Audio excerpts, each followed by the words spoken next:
बस revision revision revision. आप जब वहां 1 घंटे बैठे होगे, उस 1 घंटे में आपका ये दिमाग किस हिसाब से चलता है, कितना बेहतरीन परफॉर्म करता है, ये बहुत डिपेंड करता है कि आपका एग्जाम कैसे जाने वाला है। दे रहे होगे जिसका कल एग्जाम परसों एग्जाम है, उसको मॉक टेस्ट तो नहीं देना, एक एक दिन पहले मॉक टेस्ट नहीं दिए जाते, 2 दिन 3 दिन पहले मॉक टेस्ट वगैरह देने छोड़ दिया करो। नमस्ते मेरे प्यारे भाई, कैसे हैं आप सभी? उम्मीद है मस्त हो गए और बेहतरीन तरीके से एसएससी जीडी का एग्जाम देने की तैयारी में हो गए।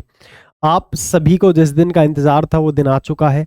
27 अप्रैल से आपके एग्जाम शुरू और बिल्कुल आपके एग्जाम जब आप ये वीडियो देख रहे होगे, हो सकता है 1 दिन बाद आपका एग्जाम हो, 2 दिन बाद आपका एग्जाम हो, या 10 दिन बाद आपका एग्जाम हो। लेकिन मैं कुछ आपको टिप्स देना चाहता हूं कि लास्ट टाइम पर आप किस तरीके से एग्जाम में एंट्री करें ताकि आप बहुत अच्छा परफॉर्म कर सकें।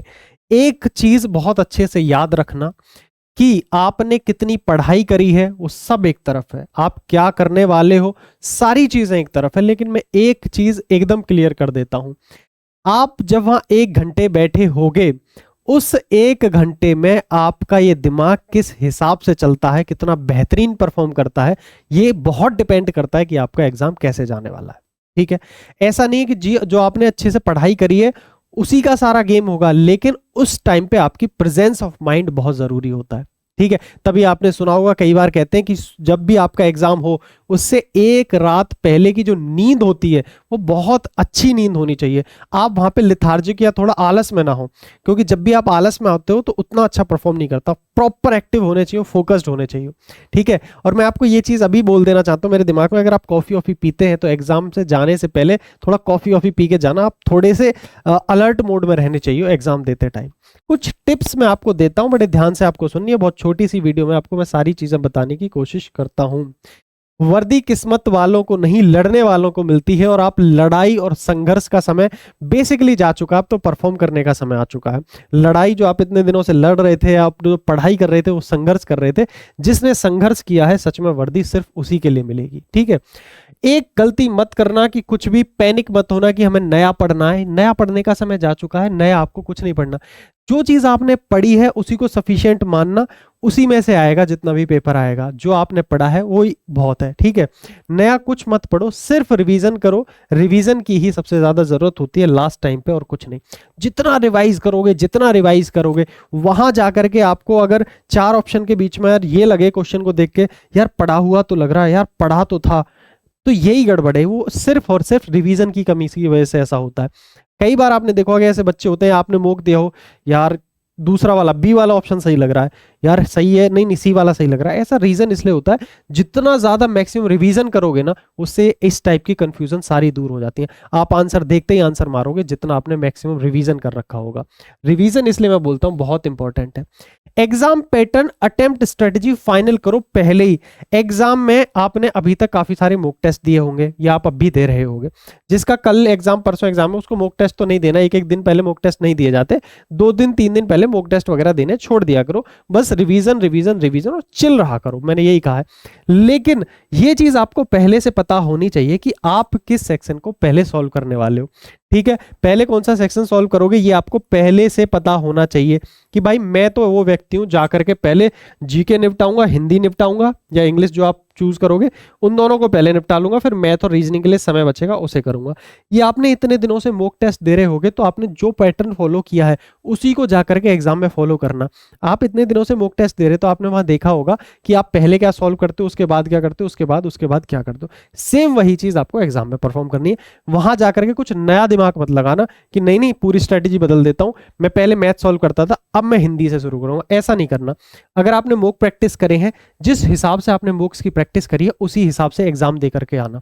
ठीक है, या फिर आप पहले से ही मतलब कुछ भी है, मॉक कम भी दिए तब भी चलेगा, बट ये चीज पहले से प्री प्लान करके जाना कि मुझे पहले कौन सा सेक्शन उड़ाना है। टाइम मैनेजमेंट में इसमें बहुत हेल्प मिलेगी, आपको टाइम कम नहीं पड़ेगा। ठीक है, दूसरी एक चीज मैं हमेशा बोलता हूँ, वैसे तो एसएससी जीडी का जो लेवल होता है उसमें मैक्सिमम क्वेश्चन इजी होते हैं, बट अगर कोई मुश्किल टफ क्वेश्चन आ जाता है एक दो, आप उस पर अड़े मत रहना। पेपर को हो सके तो 2 गो में सॉल्व करना। ये सबके लिए मैं नहीं बोलूंगा, जिसने मॉक टेस्ट में ऐसी प्रैक्टिस करी है उसी के लिए बोलूंगा।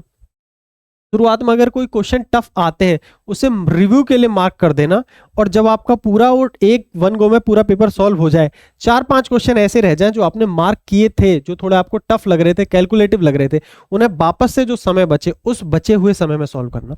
जैसे आप क्वेश्चन को देखोगे आपको आइडिया लग जाएगा यार ये थोड़ा कैलकुलेटिव क्वेश्चन है, या मुझे ऐसा लग रहा है मैंने ऐसा क्वेश्चन पढ़ा नहीं है, तो आप उसको स्किप कर दो, मार्क लगा करके आगे बढ़ जाओ। छोड़ना बहुत जरूरी है पहले बार में। लेकिन एक चीज मैं यहाँ पे और बता देना चाहता हूँ बड़े ध्यान से, कई बार बच्चा क्या करता है, अच्छा ये भी, इसको भी छोड़ दो, इसको भी छोड़ दो, तो बहुत सारे क्वेश्चन इकट्ठा कर लेता है और लास्ट में फिर उतना टाइम नहीं बचता। तो आपको थोड़ा सा अच्छे से दिमाग लगाते हुए चलना है। अगर कैलकुलेटिव या टफ क्वेश्चन है, आपको लग रहा है आपका टाइम बिगड़ सकता है, तो आपको सिर्फ वही क्वेश्चन छोड़ना है बाद के लिए, उसको सेकंड गो में आप कंप्लीट करोगे। ठीक है, टाइम मैनेजमेंट फिक्स रखो, आपको पहले से पता होना चाहिए क्या सॉल्व करोगे, किस टाइप का क्वेश्चन आप पहले बार में छोड़ दोगे। ठीक है, इन सभी चीजों का आपको ध्यान रखना है। क्लियर है? दूसरी चीज, मॉक टेस्ट देकर एनालिसिस करो। अभी जिनके पास टाइम है वो पहले से बोलता आ रहा हूं, लास्ट टाइम पे मॉक टेस्ट बहुत इंपॉर्टेंट होते हैं। मॉक टेस्ट ही आपको बताएंगे कि आप पहले कौन सा सेक्शन सॉल्व करोगे, हिंदी सॉल्व करोगे, मैथ सॉल्व करोगे। मॉक टेस्ट ही आपको बताएंगे कि आपका स्कोर कैसा है कैसा नहीं है।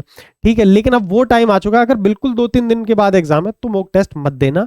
मॉक टेस्ट देना सिर्फ उन्हीं के लिए जिनका 10-15 दिन बाद एग्जाम है। ठीक है, क्या बहुत अच्छे खासे दिन एग्जाम चलते हैं, तो आपका अगर आगे एग्जाम पड़ा हुआ है तब उस कंडीशन में आप मॉक टेस्ट अभी भी देते रहना। ठीक है, बहुत इंपॉर्टेंट होती हैं ये सारी चीजें।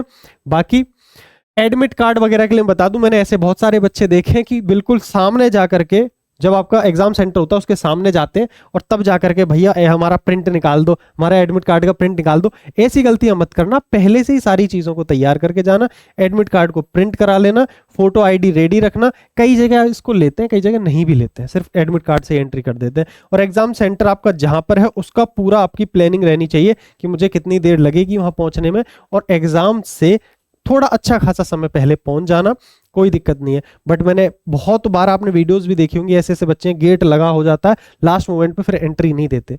अगर आप थोड़े भी लेट हो गए तो आपको एंट्री नहीं मिलेगी। इन सभी चीजों का आपको ध्यान रखना है। क्लियर है? और स्लीप साइकिल की बात कर लेते हैं भाई। बार बार एक चीज बोल रहा हूं, स्लीप साइकिल का आपको इतना ध्यान रखना है।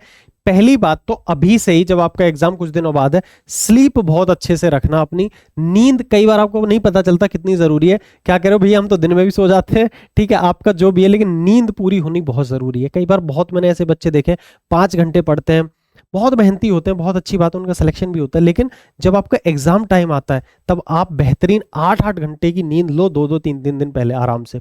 और जिस दिन आपका एग्जाम हो उससे एक दिन पहले आपकी नींद बहुत अच्छी होनी चाहिए। इन सभी चीजों का आपको ध्यान रखना है। बाकी एग्जाम सेंटर में कैंडिडेट बनकर जाओ और लौटो उस इरादे के साथ कि वर्दी अब दूर नहीं। ठीक है, मेरी सभी के लिए शुभकामना है, बहुत अच्छे से एग्जाम दे करके आना। आप सभी को मेरी तरफ से बेस्ट ऑफ लक। बेहतरीन तरीके से तैयारी करिए, घबराना नहीं है, पैनिक नहीं करना। वहां जाकर के बस पैनिक मत कर जाना, और अगर पैनिक करोगे तो आता हुआ सवाल गलत कर जाओगे। बस जो आता है उसे सही करके आ जाओ, सिर्फ इतना सोच के घर से जाना।